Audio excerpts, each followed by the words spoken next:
ဒီနေ့ကနေစပြီးတော့ဘဝတွေကိုကောင်းတာတွေဝင်လာတော့မယ်လူကောင်းတွေဘဝတွေဝင်လာတော့မယ်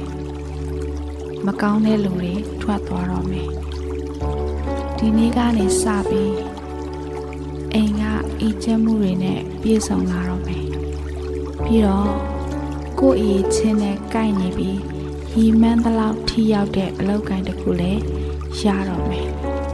မနက်နိုးလာတာနဲ့ကိုလိုချင်တဲ့ဘဝတွေကိုရှောင်နေလိမ့်မယ်နေ့ရက်တွေကတဖြည်းဖြည်းနဲ့ငိမ့်ငိမ့်ညောင်းညောင်းအနုပညာဆန်ဆန်ကုံဆုံးရတဲ့နေ့တွေဖြစ်လာတော့မယ်မင်းရဲ့ဆုတောင်းမှုတွေအသိမဲ့ပြုခံရတော့မယ်မင်းအတွက်ကံကောင်းမှုတွေယူဆောင်လာပေးမဲ့လူတွေနဲ့အတူရှင်တွဲနေထိုင်ရတော့မယ်မင်းဘာလို့လဲ